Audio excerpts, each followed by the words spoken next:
Good afternoon, everybody. Welcome to Rotary. My name is Lauren Snyder, the president of this wonderful club. I appreciate you all taking the time to join us for our Rotary celebration of service here today.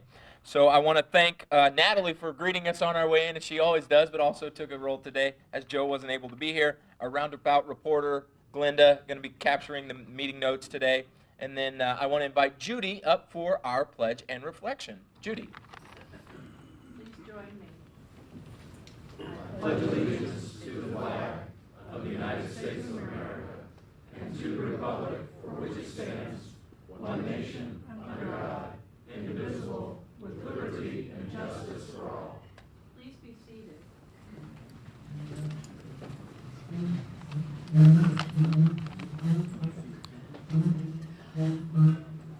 I've worked at the polls for many elections, but I must say the number of first-time voters this midterm was a record. And it reminded me of an experience I had in June.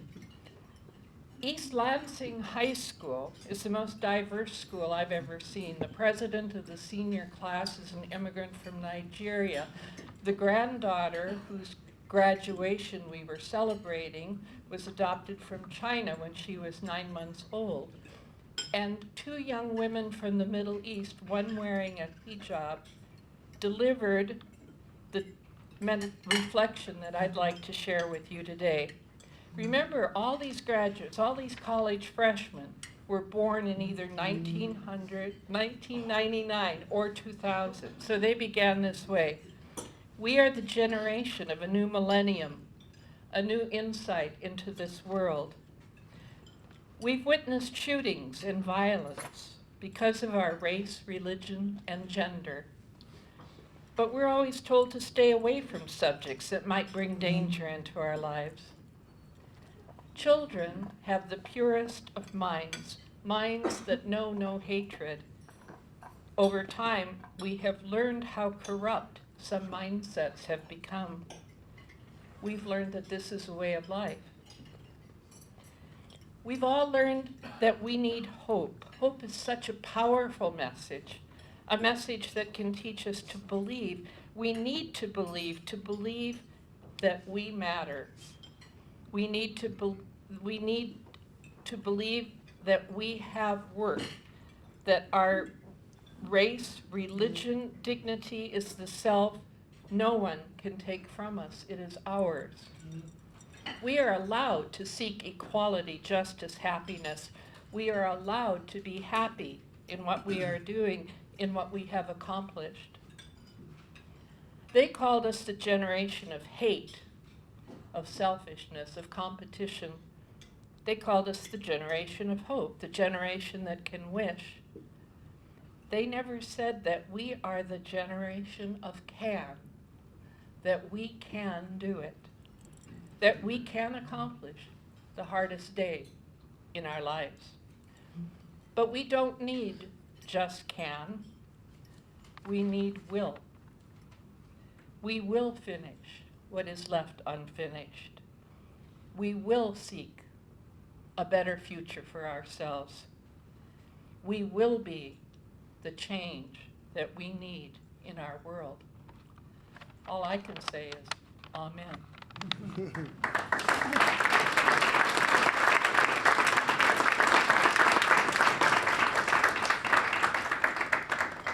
Thank you very much, Judy. A lot of wisdom in those words, and thanks for bringing them out to us here in Bloomington.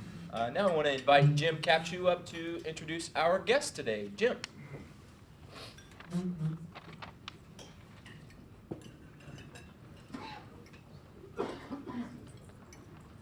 We have three guests today. Tom Goebel, a guest of Bryce Bow. Chelsea Campbell. Oh, sorry. Please stand up when you're called. Sorry. Chelsea Campbell, guest of Art Olmert.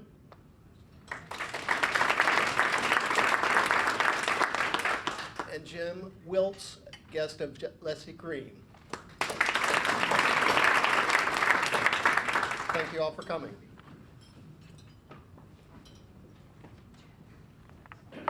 Thank you very much, Jim. No birthdays this week to celebrate. We do have one membership anniversary, and that is Jim Harvey celebrating 32 years of membership in Rotary between his different clubs.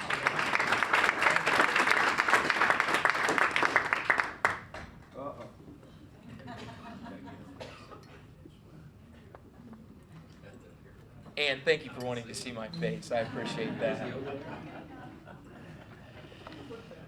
All right. Touche. Volley, serve, spike. Okay. All right, pre-program announcements. Our 12 months of service is the Salvation Army bell ringing. I believe Steve needed a minute and a half, is what he said, to make a quick announcement about the bell ringing. So Steve, come on up. I think it was about the bell ringing. I guess I didn't ask. Be a surprise.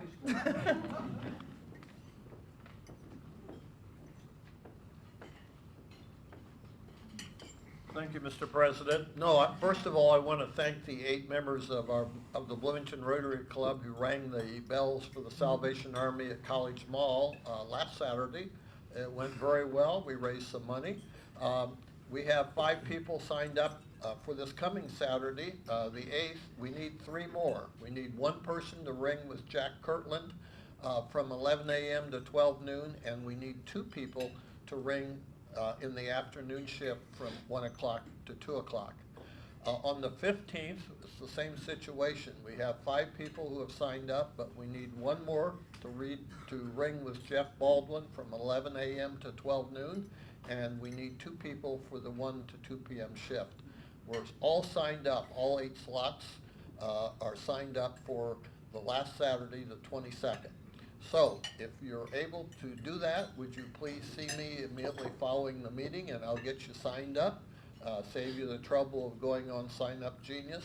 And our club has great tradition of supporting the Salvation Army, to helping needy children, to have a great Christmas. And we know that some of you have some free time for 2 Saturdays, so please devote an hour of that to this very worthwhile project. Thank you very much. Thank you, Steve. All right, so yeah, check your schedules and see if you can squeeze an hour on one of those Saturdays, the noon to 1 or 1 to 2 time frame. So it's always fun to have somebody do the ringing with. Jeff, maybe you're flying solo. I would take it personally if I were you. But definitely a fun time to socialize with somebody there, and it's definitely, the time goes by quickly when you're catching up with somebody. The holiday party is this coming Wednesday, or I guess I shouldn't say coming because tomorrow is a Wednesday, but the following Wednesday, December 12th, at the Bloomington Country Club. We're going to have a cocktail hour with some entertainment. We have Alon Barker has gotten us a jazz pianist, and then also we'll be doing some singing led by Aubrey Cedar, our Global Grant Scholar from, she's been overseas. She's back home for the holidays. She'll be leading us in some carols and things, and just having a good time socializing with our Rotary family. Be sure to go on. We do need a head count for the country club, so please go on. Natalie, you sent that out a few days ago in RSVP for that dinner, if you and or your spouse or any guests would be joining. So any further details, Jim, on that that we've talked about between Joy and Jean? Okay. So yeah, that's December 12th at the Bloomington Country Club. All right, now, Susie, I think you were here. I don't know where you are. My favorite part, Happy Dollars. What's going on in everybody's lives that we can all be joyous about? Yeah, Dave. On your tables, I'm happy to be able to honor Wayne Martin, one of our longtime Rotarians who died recently. On your table are these green wristbands that say "Never tire of doing good." That is Wayne Martin's favorite saying, and that was how he lived his life. His family had these made up for the funeral. They did not arrive for the funeral. I'm really happy to get a double order from the people that made them, so that we've been able to give them out to people who we believe truly never tire of doing good. So we encourage you to take one, consider wearing it in his honor. And my big question is always whether to have it face out and say to other people, never tire of doing good, or face in to remind you of never tire of doing good. Or two. Thank you, David. Anybody else? Steve, yeah. Or no, you just want to refill. Anybody else got it? Yeah, Liz. Get my money out, but I'll be happy to have another win. Anybody else have a happy dollar? Yes, Ashley. I didn't give you an IOU, but, bring my wallet in, what can I say? I am so excited to let everybody know that Natalie and I will be going over to Macomb after our meeting today to donate all of our food baskets that we put together, and her car is full. And thank you guys for donating to that. It was a quick project that we wanted to do for our 12 months of service, and we're gonna do a lot of good to donate some food to some people in the community, and thank you.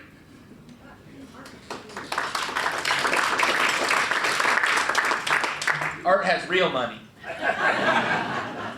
have my friend Chelsea has joined us today. Awesome. Yeah, Jim, Harvey over here.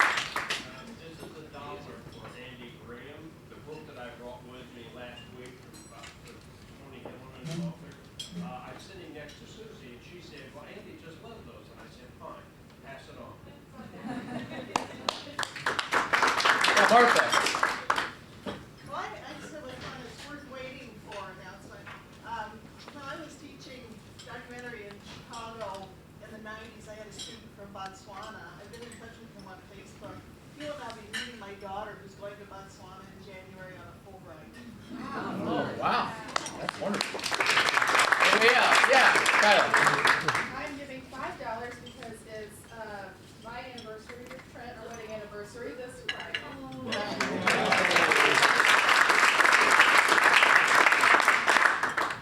A couple of weeks ago, I had a Rotary moment. When I got my new Rotary magazine, there was another one attached to the back of it. And I looked at it, saw where the address was, and it was up around the corner from where we live. And it was the lady, she is a member of the Bloomington North Rotary Club and is the treasurer.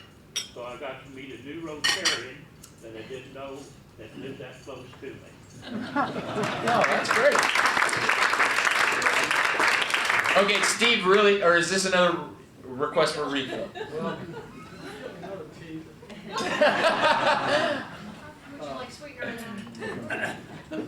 I'm happy because I remembered to wish my wife a happy anniversary this morning.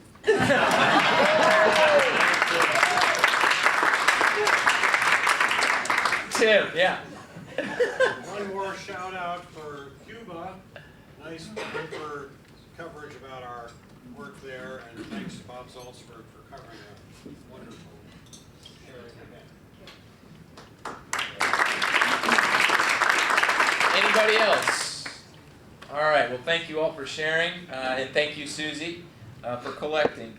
All right, at this time, move on to our program, and I'll invite Glenda up to introduce our program and speaker for the day. Glenda.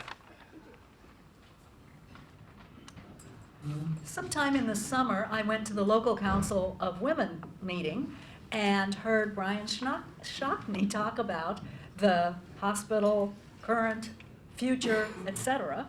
And I said, he has to come to Rotary. So today is the day. I'm pleased to welcome him. Brian Shockney is the president of the South Central region of IU Health, which is, he's going to tell us more about it, but it's more than just our hospital. It includes the hospitals in Bloomington, Bedford, Paoli, Morgan County, and it includes the IU Southern Indiana physicians. So if you have questions about any of those things, he can tell you the answers. He and his wife, Angie, have been married for 29 years. They are now empty nesters, although they have 3 adult children, but they are finding adventures in Bloomington and the surrounding areas. So you ask him about that as well. So he's going to talk to us today about community health and the new hospital. Please help me welcome Mr. Shock.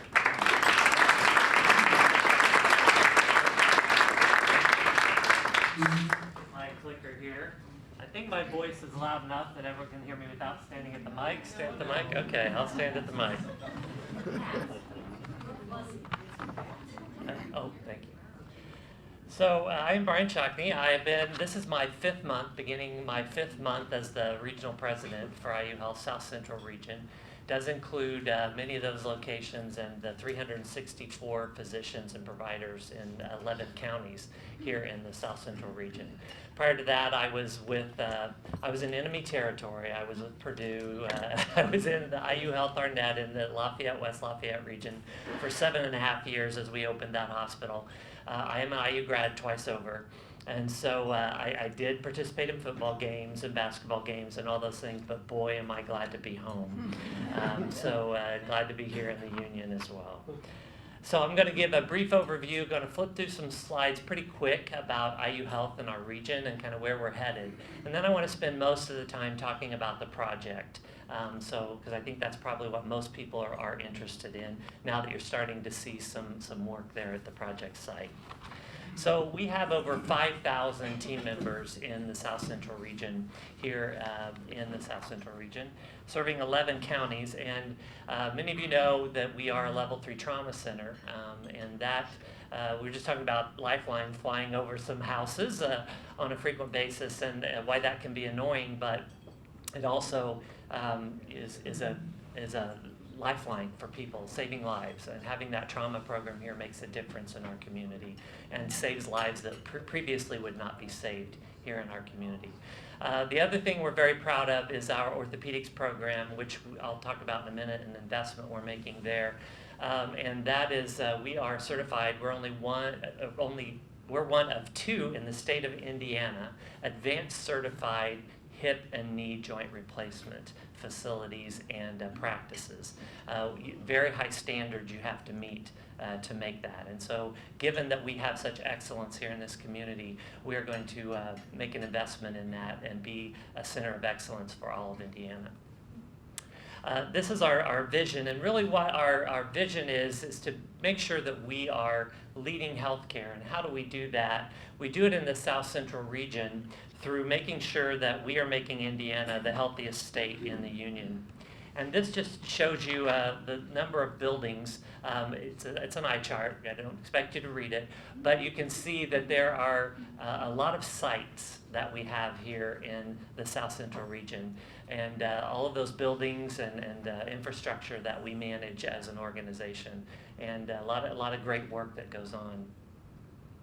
So our goal is to make Indiana one of the healthiest states in the Union, and right now, 2 in 5 Hoosiers who seek healthcare, who actually get healthcare services, get their services through IU Health. So no matter where you're at in the state, if you get a lab test, radiology, go to the hospital, see a doctor, whatever it is, you are either 2 in 5 Hoosiers are getting their care with an IU Health affiliate or an IU Health owned facility. We want to make that 3 in 5 over the years as we grow, and are just putting a footprint in Fort Wayne. You may have read in the IBJ about our footprint that we're putting in Fort Wayne here in the next few months, and then also looking at affiliations with other providers from around the state. So we are a growing organization, and that vision and mission of making Indiana healthier is driving all that we're doing in expansion and growth and development, because we can make an impact. So how do we make that impact? Well, we do that in 3 ways. Number 1 is destination health, and that is in the local areas, the business units we call them, whether it's Bedford, Paoli, Lafayette, Monticello, Indiana, Muncie, Indiana, Blackford, Indiana. We have the destination centers for different specialties in those areas, and what makes sense to spread throughout the state. And then population health. All of our physicians, we have across the state of Indiana over 3,500 physicians, and then additional advanced providers that care for patients in our state. And we have the opportunity, when we are caring for those patients, to make a difference, to help them manage their diabetes, their high blood pressure, their cardiovascular issues, and make sure that we do improve that health. And then with Riley Hospital, which is part of our Riley affiliated physicians in the state of Indiana, to make sure the next generation is healthier, so that we don't have those complications and those chronic diseases going forward. And so that's our population health and how we fulfill that vision. And then community health. And if you've driven by Miller Drive, you'll know that we have consolidated, over the past year, we've consolidated all of our community health services in that building. And really that's just their base. Most of our services are provided in the communities. So how do we care for and partner with other organizations in the community to be sure that we are meeting people where they're at, in their homes, in their churches, in their synagogues, wherever they go and wherever they are? How do we meet them at work? How do we help to improve the health and make sure they're getting their vaccinations, they're educated, all of those pieces. So it's kind of like the stacking dolls. They nest inside of each other, and that's how we approach healthcare as an organization. And this is the diagram. Those of you who may know Elizabeth Thompson in the community, she is an artist that works for us. She's one of our service line administrators. And as we went through our visioning exercise a year ago, she drew this for us. And there are 4 areas that IU Health is focusing on across the state of Indiana to make us a healthier state. Number 1 is smoking. Indiana still ranks in the bottom quartile in the percentage of Hoosiers that smoke. And we know that that is very bad for us. And now we're seeing teenagers picking it up and doing vaping, which is just a sales tactic. It really is just as bad for you as smoking. And so we are trying to, it's just a change in the way in the drug or the addiction of choice. And so we are working on that. Obesity, we know in Indiana, again, we are in the lower quartile for obesity in our state, and exercise and activity, and we've got to change that and making changes there. Behavioral health, that is one that we're really focusing on here in this community. We're expanding our services in this community. I'll talk a little bit about that in a minute. And then infant mortality. As we continue to develop and grow our level 3 nursery and making sure that we have our mother fetal medicine and all these specialties coming to our pediatric clinic and to our hospital to be sure that we get to our patients in that first trimester and making sure that they're having healthy babies. So what do we look like here in our area? Well, infant mortality, our most recent data shows that we're not winning the war here.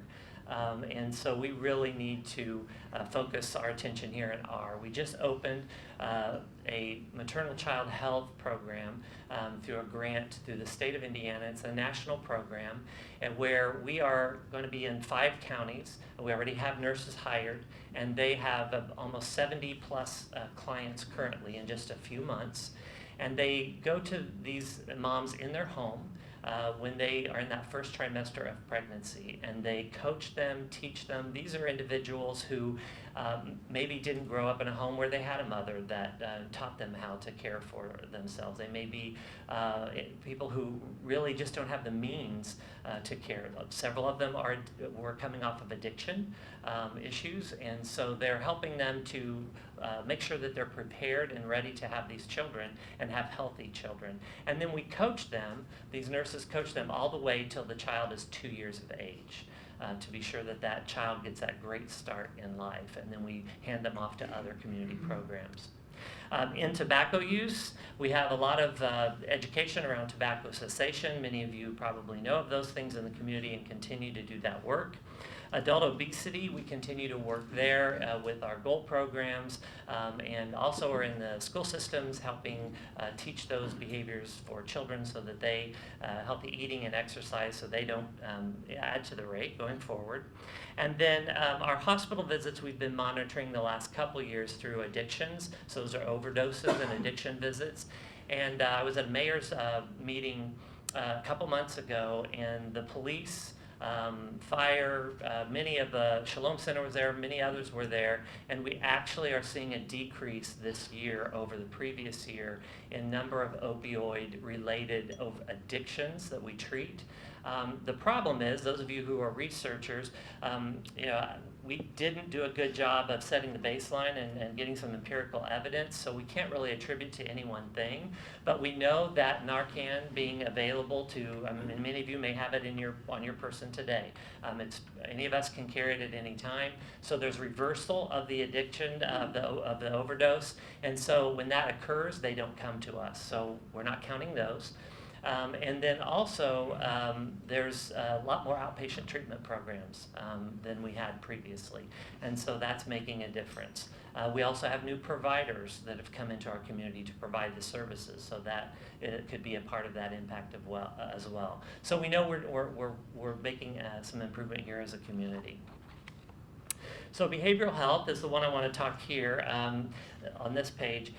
We, in our new hospital, will be putting on our top floor the behavioral health inpatient unit, which is what we have now, but be doing it in a little different way with some evidence-based practice that we don't provide now in our current facility. We just expanded what we call our medication-assisted treatment program on our campus where we are currently, and our outpatient. We just hired 2 new psychiatrists who start over the next couple months, and expanding our outpatient programs as well in our community. So we're seeing good use of our services there, and then we're using telemedicine.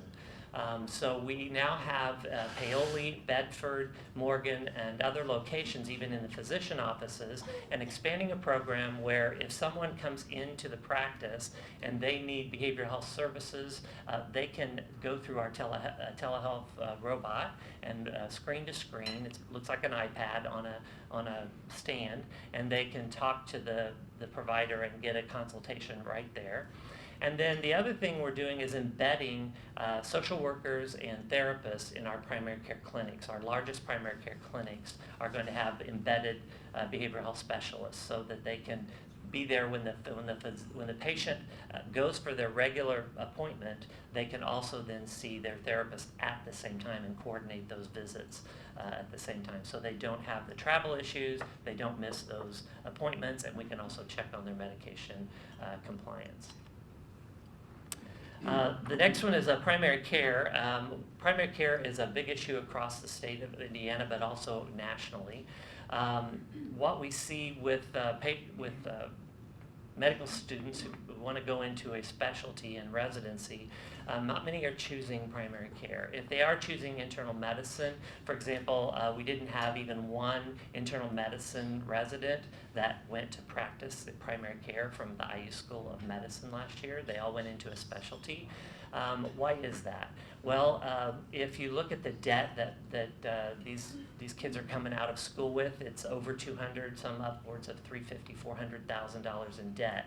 If I'm going to come out of school with that kind of debt, and then I want to buy a house and a car, my income stream and future income stream is not enough that I can get a loan to get a car or a house or something of that nature for many years.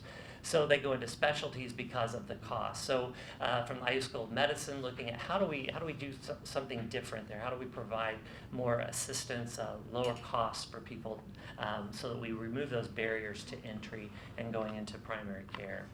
Orthopedics, if you are familiar with our orthopedic surgeons, and specifically our joint replacements and our orthopedic programs, we have 5 different locations that we provide orthopedic services, rheumatology, all different kinds of services across across Bloomington, Monroe County. And our competition really is a one-stop shop. And we have realized that, knowing we have very high quality. And so those of you who are familiar with Creek's Edge building that we have, used to be an IMA, I believe, building, that is under construction currently.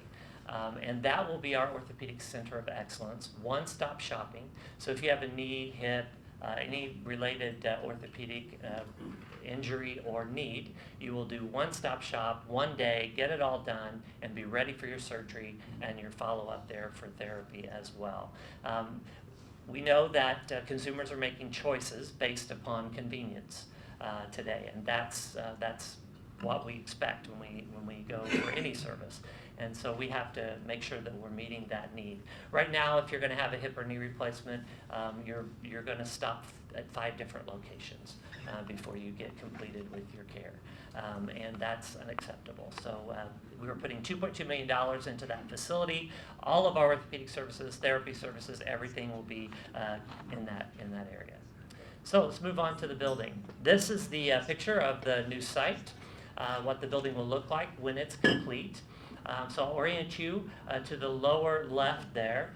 That is the IU, Indiana University Building, School of Medicine, Social Work, Speech and Hearing, and Nursing School. And they will be in that building, and then there's a connector between there. That's the commons area, coffee shop, cafeteria, some meeting rooms, that kind of thing. And then the rest of that north of there is all the hospital facility. So what are we building? So we're looking in sections here. This is like if you took a CT scan of this building, what would it look like? This is a slice of the CT scan. And so if you look at the building, on the very far left you see the 3 levels of the IU building, and those are all classrooms, offices, things you would expect to see in an academic center building. The connector in the middle there, the dining area, and then the next is our medical office building, and there are 2 specialties or two groups that we're moving into those facilities that we have spread across the community. One is our cardiovascular services and pulmonary services. Those are all coming together in one location, and all the therapies and rehab and all the things related to that. And then women's health. They're all coming together, and they will be there as well. And then as you move to the right, will be our surgery and procedural platform, and then all the diagnostics and those things in that platform. And then our bed tower is what we call it, over to the very far left.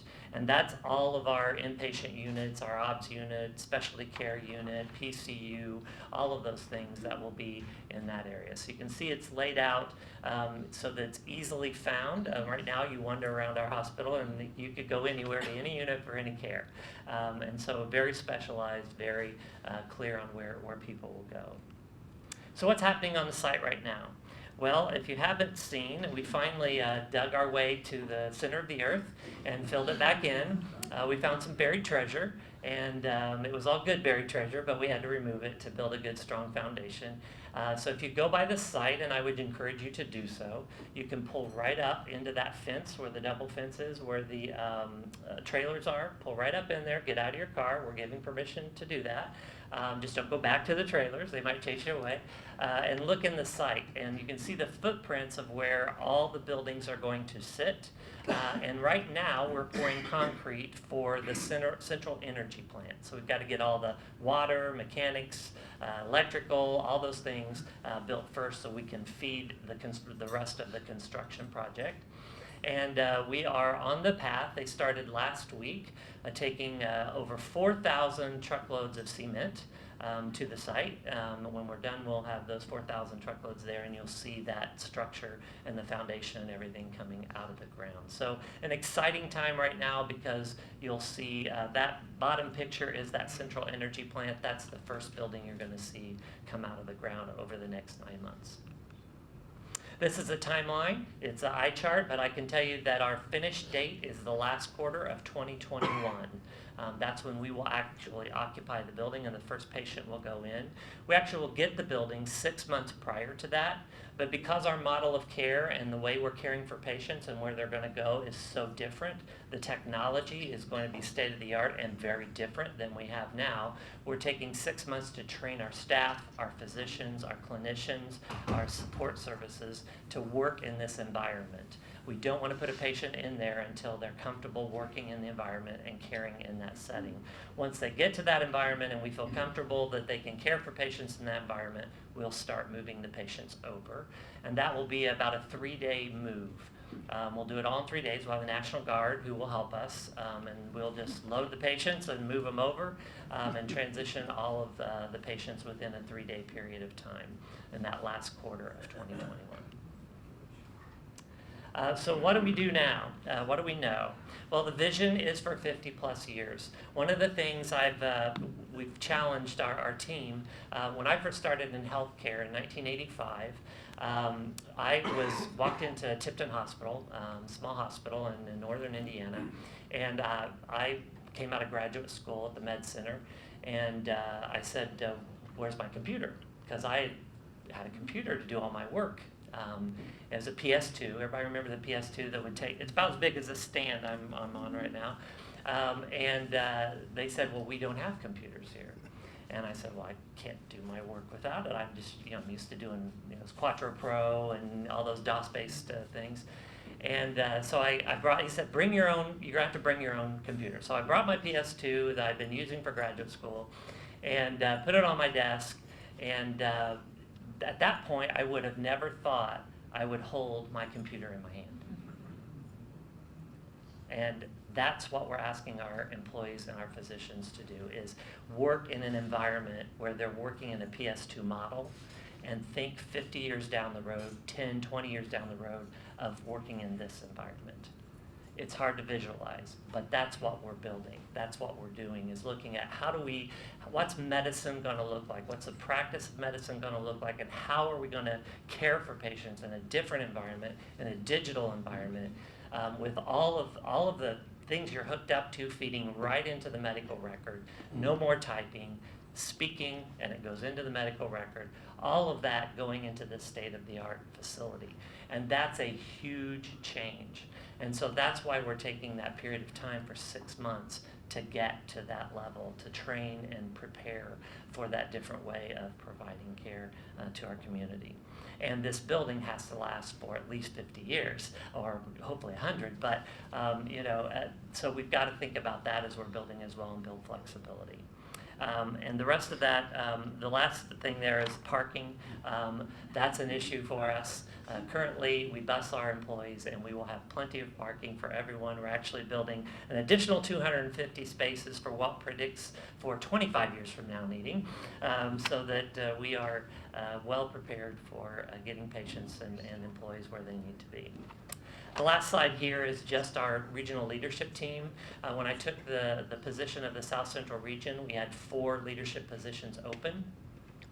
And now we've completed that, and our regional team is full. Our chief operating officer, which was my position that I had prior to taking the president's position, Alan Biggs, he just started on Monday. Yesterday was his first day.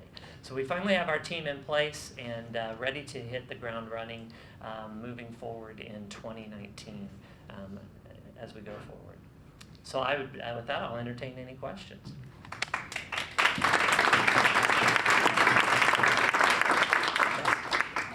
I have 2 questions. There's a video that I'll let it run and then I'll.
And that is an IU student. She came to one of our ENT surgeons and was diagnosed with a thyroid issue, had surgery, then was transferred for her treatment to IU and the seamless care to ENT specialist in Indianapolis, and was the threat of losing her vocal cords as an opera singer here at the IU School, Jacobs School of Music, and was now back. I just met her 2 weeks ago. She came back to Indiana, and she's singing in New York, so great success story. Two quick questions. Yes. What's going to happen to all of the doctor's offices that are around the old hospital? Because they would be much further away. And the second question is one that I'm not sure I should ask, but I think almost everybody here has dealt with it. When is the phone system going to improve for local service? Yes, we had that conversation earlier at the table. So the first question, so all of the properties around the hospital that we own, we don't own all of those around there. All of those properties will be turned over to the city. So the city will own all of that property. It will be site ready, so we will tear things down that need to be torn down, and make sure it's all clean and ready for building and development.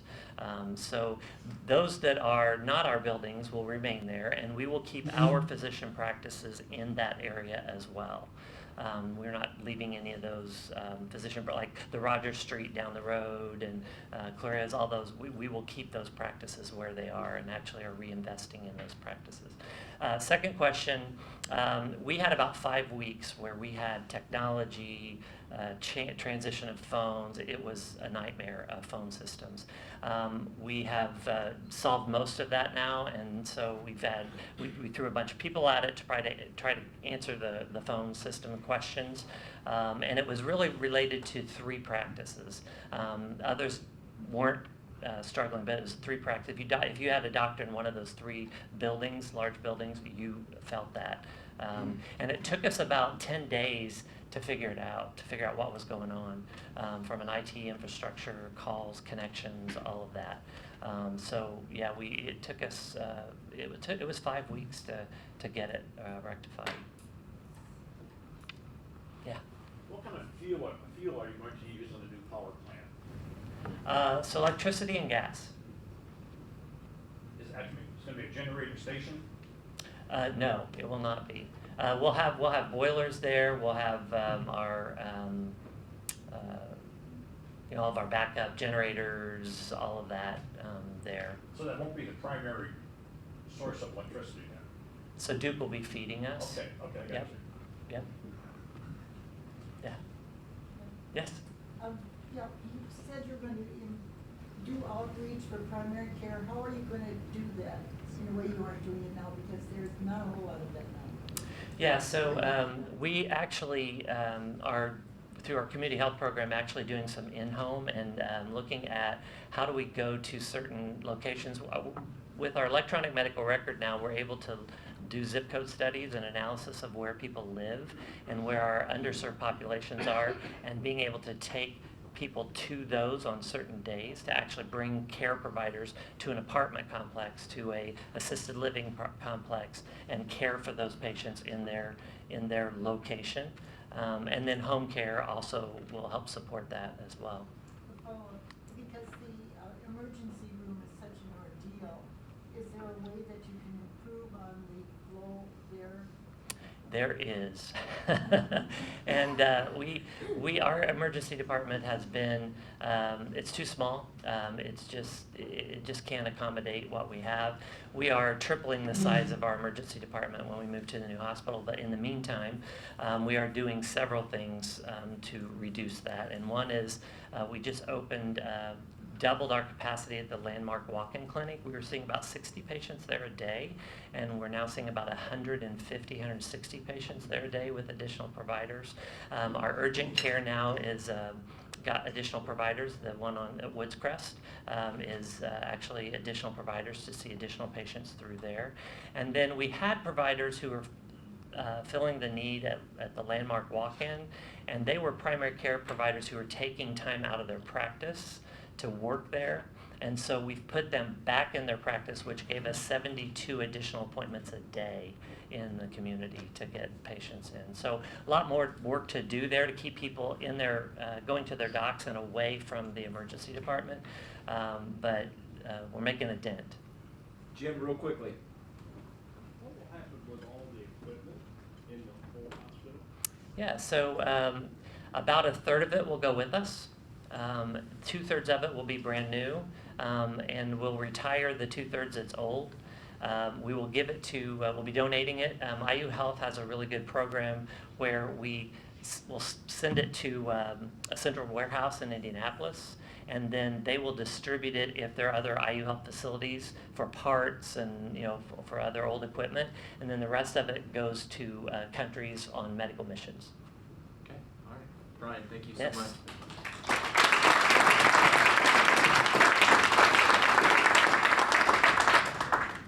Brian, thank you again for being here and speaking with us today. As is our custom, we'll be making a contribution in your name for being here and speaking with us to the Interfaith Winter Shelter for this quarter. So thank you again. Next week, we have Vicki Polinsky from the League of Women's Voters in Redistricting. We have her coming in. The thought for the week is, I thought it was applicable to our program for the day, is take care of your body. It's the only place you actually have to live. And I think we should also remember this thought of the week, thought of the life of Wayne as never tire of doing good. What better way to go out into the community and into life? Now, please join me in the four-way test as we head out for the afternoon. Of the things we think, say, or do, First, is it true? Second, is it fair to all concerned? Third, will it build goodwill and better friendships? Fourth, will it be beneficial to all concerned? And fifth, is it fun? Have a great afternoon, everybody.